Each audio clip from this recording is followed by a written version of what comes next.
This is just a short presentation having to do with success waves in Dahomey and occupied Togo, which is a strange place to have success waves. And this is brought about by a good friend from the France and Colonies Philatelic Society, Dutt, who's pictured at the right, recently gave a talk for the Collectors Club of New York. He came in from Akron. And Jared talked about his history of collecting the French colonial tree climber issue, which is pictured at the left, example from the colony of Dahomey.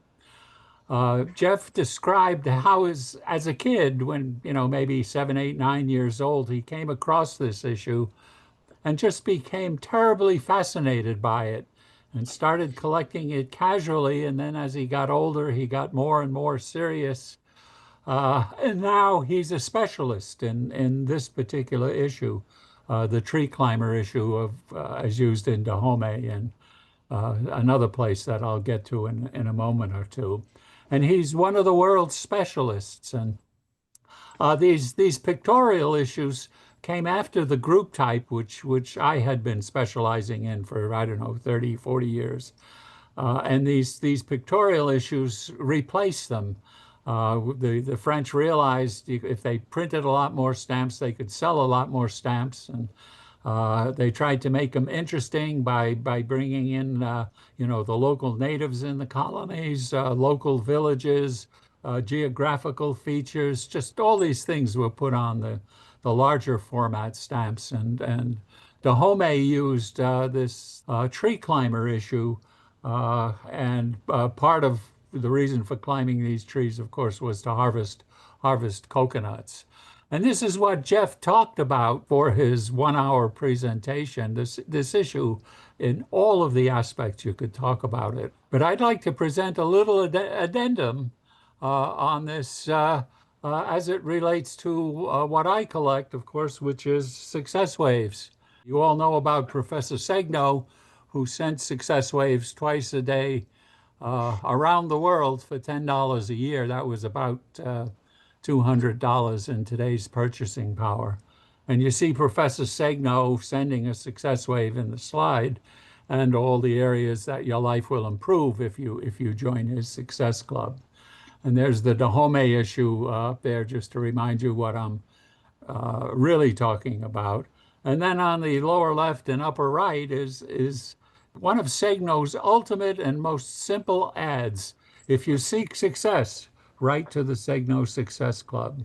And I have this little vignette in two versions. At the lower left, the English version, and at the upper right, the French version. And that figures a little bit in the talk at the end as I go completely off base. This is a 1900, 1910 map of the African coast, just to let you know which colonies I'm going to be mentioning in the course of this little presentation. There's the Gold Coast over here. Right here, outlined in red, is the German colony of Togo. Next to Togo in pink is the French colony of Dahomey, and just a little mention of the British colony of Nigeria. And the towns we're going to visit are Lagos in Nigeria, Porto Novo in Dahomey, Ouidah in Dahomey, Aneko and Lome in German Togo, and Accra in the Gold Coast. Okay, so we're going to be visiting a number of towns along the coast here, so you know just where we are in Africa. Of course, for me, everything starts out with the group type, since I collected that for so long. And here's this is the earliest cover from Dahomey that I have, and it's franked with group type stamps at the 25 centime international rate from Porto Novo. You can see via Lagos in Nigeria in the British system, and then on to Los Angeles. It's just a simple international 25 centime rate letter, nicely franked with 1900s group type stamps. Just a nice addition to the collection. Jared didn't show many covers with the native climber issue, And I have two covers that feature that issue as part of the fraud collection, and it's those two that I want to focus on today. This one is posted from the village in Dahomey of Ouida, which is on the coast, in September 1914. It's franked at the 50 centime registered rate with the 35 and 3/5. Okay.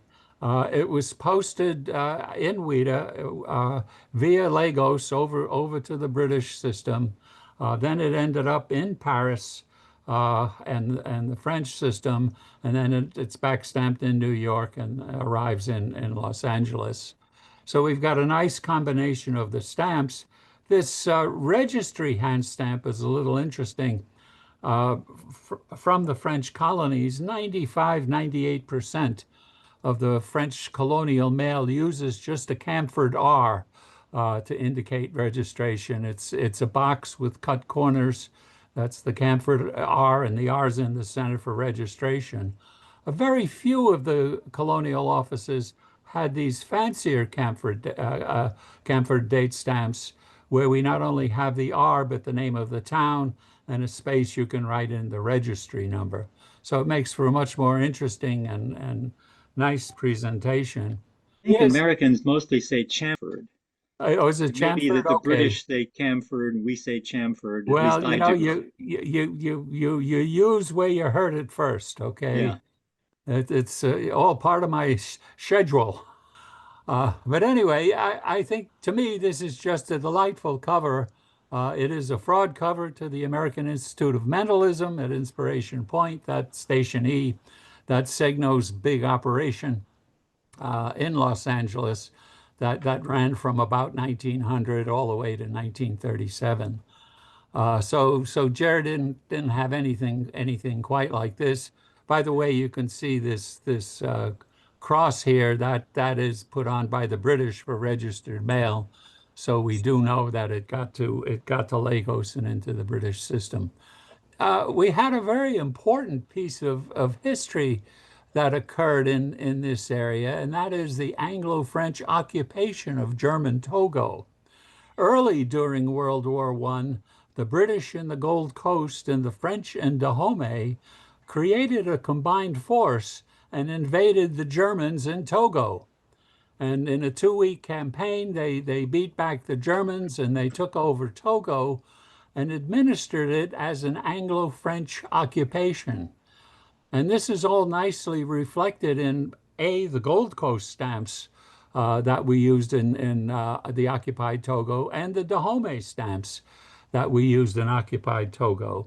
And so I'm going to show you again the native climber, that this is part of the native climber issue. The stamps were overprinted for the French part of the occupation of Togo. And this cover was posted in an echo.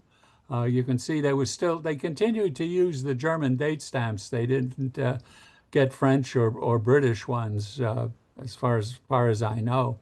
It's at the 25 centime rate. It's got a 15 and 2/5s, and you can see the overprint. We'll see that more clearly in a moment. And you can see it went via Lomé in German Togo, and then over to Accra in British Guiana, British Gold Coast. And once it got there, it got censored. And this is a pretty good, these strikes vary from excellent to terrible.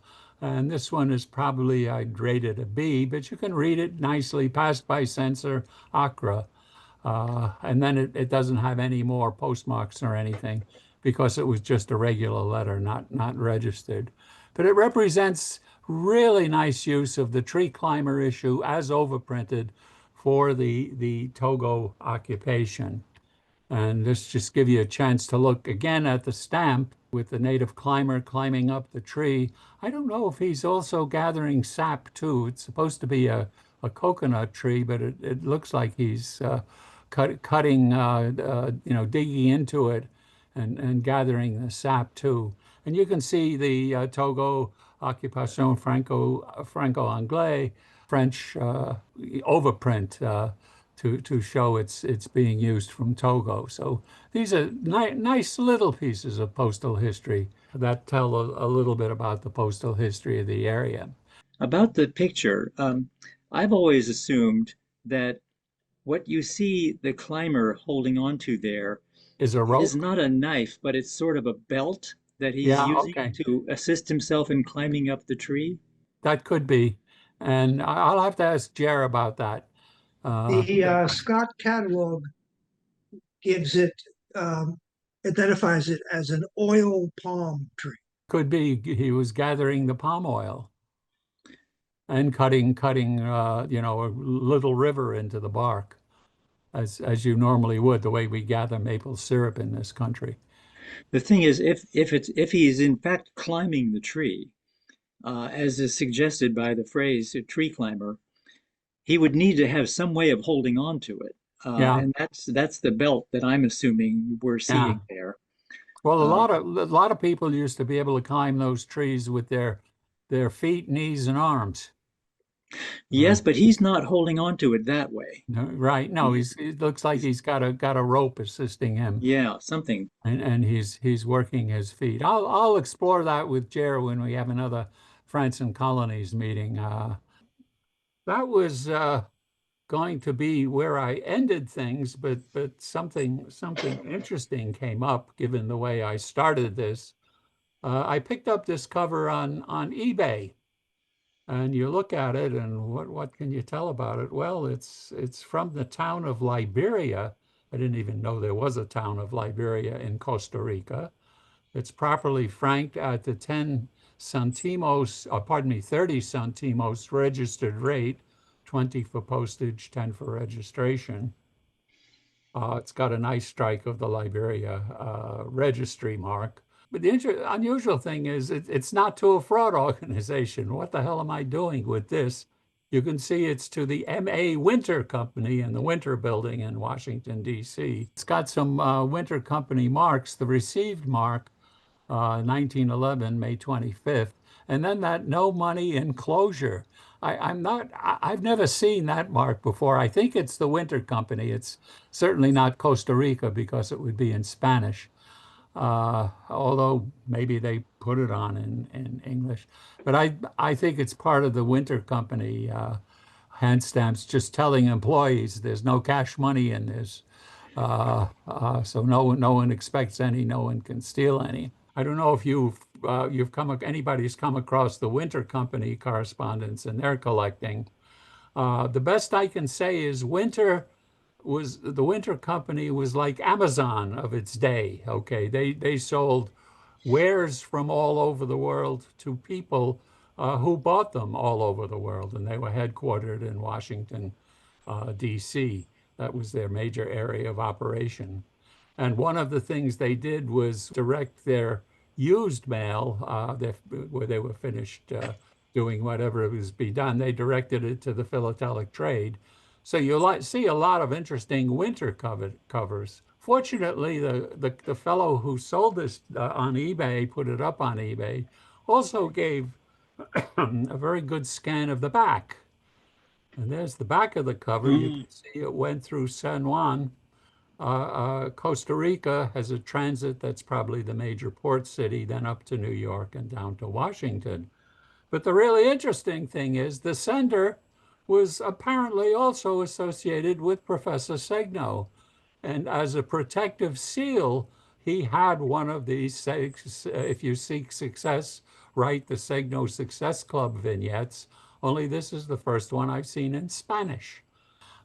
And this is the only one I have that's nicely, interestingly postally used. I don't know what other languages they come in. Might come in Portuguese, Italian, German, all of the languages. It's just very rare and unusual to find them. So now Mhm. I have them. I have one in English, one in French, and one in Spanish in the collection. So it's interesting how these things pop up. Fun part of the collection. And that's all, folks. So Well, I'll be thank you, Ed. I'll be happy to take more comments, more questions, and I've already got some stuff to talk to Jer about as a result of this. So that's good. You give a presentation and set you on to learning more.